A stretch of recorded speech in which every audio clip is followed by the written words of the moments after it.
tlangwal van nei ti hi sa to thin nge yang WhatsApp fiam thu ate ke hi a hril fian a thu ti sa a chan na ani ka in ti thin fiam thu ani rolin chu fiam thu na phena chuan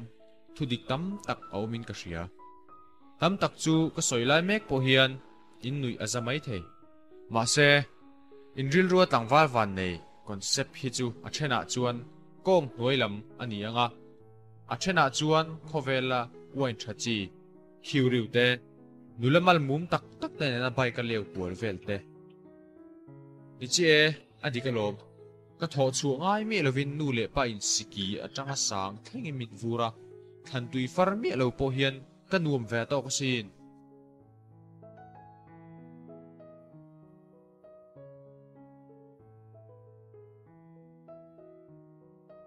zana ka leng chuaka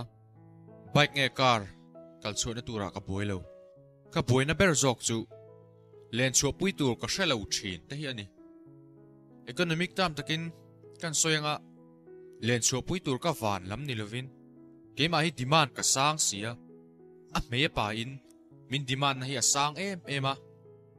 a chan chu ka ke kor ipte khoilai po hi zen ula sumina uai ton vel veka ma se mi pahnih pathum ni lovin pakhat chau kan si min ma mo tu te an tam si tu ber ne na ka kalanga tu ber nge ka len chu puyang ti chu ka boina ani ber jok thin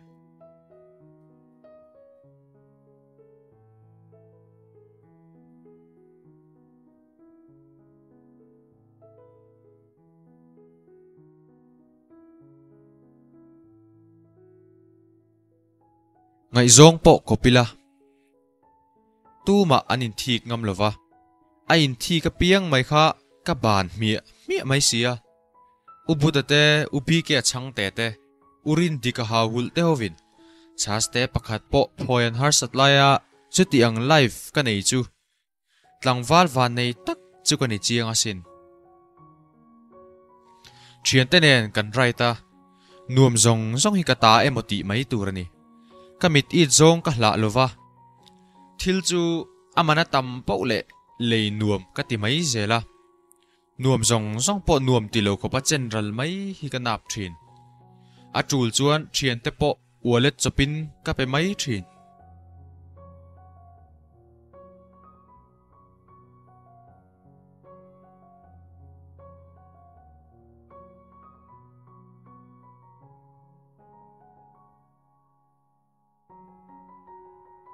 nu le pa lam beng thleng lo tok vela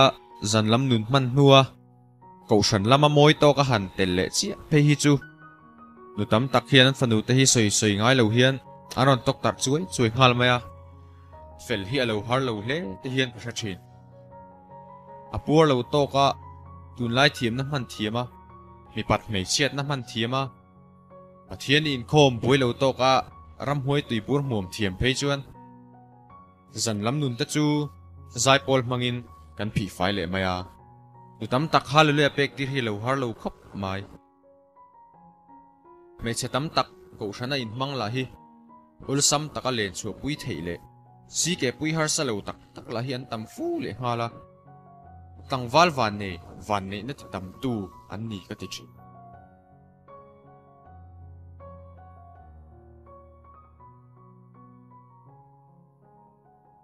sang te chun tlani anga te hian ka mu ve zia thina fellowship te po a mai lo tluk ani vai khat phei chu a GKP fellowship ronkal ka thian panen a mel class lo lutuk intinal taka in chei thing champion deuh kan lo nui so hrepa sang te a hi mi in kel toi mi tak ani awangin in thasung takin mi zinga po aum thina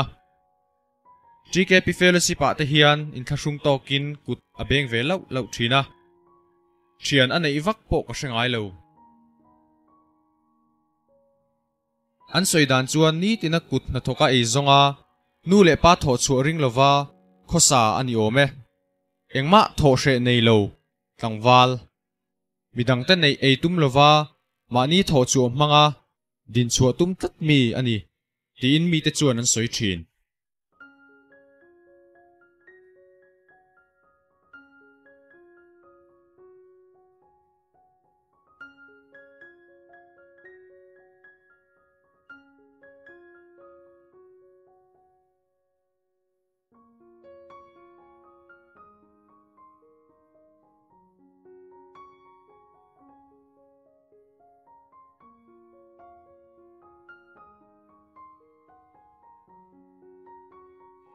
ni khat chu kan hnatlanga biak in bangvel kan tifaya rong kan hnoi tha a keini ho chu asang lama kan lona ta chuan ka che sual ta ani ka har chhuale chuan damdoina kalo mureng to maya ka thian ta chuan lo mang ang man viu ni turani ni kho shelawa ka om ta ka chuan ka har chhuwa chuan an lo lom ngang mai ma se an lom na ti zual tu chu engdang alo ni lo an soidan chuan ka tlak thak khan mi pakhat kalon na bula lo om ve chuan ka to tu kha mi lo chela anun na chan huamin mi lo chhana ama del zong chi chuan kalo tlak nge ani ome ama ka del awang chuan kanat ang tur po chuang kalo na lo alo ni a an soile zel dan phei chuan min lo chel tu chuan adu chuan min lo chel lo thereng alo ni le ngala chu tianga ka aya nun hian lo thap tu chu tunge ni ang tia ka han zo chuan karin lo deuh mai alo ni dai le ngal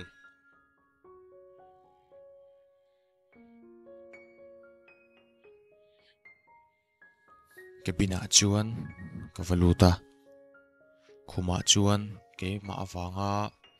natuar sangte chu ka vamua ani chuan ni thamo lo ru dro atia ani chu natna khuma po al nui sang thea engtin nge mo natna khuma imut chuk po iluni sang thei big le katia ki banga intar isu fangki ani asin hetinga kaluni sang thei ni tin min changa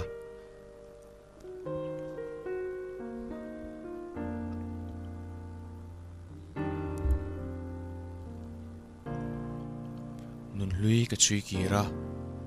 hlimna tak tak emokati te hian top chin an lo neya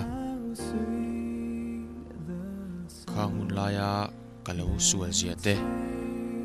isuat telova kovel nun kalo man rap thak ziate min riat chu tira mase isu ma ina ve thum chuan top chin alo nei lo kan van nei na hi isu an ni se kan van duina po isua top se van nei na fam kim alo ni nge yang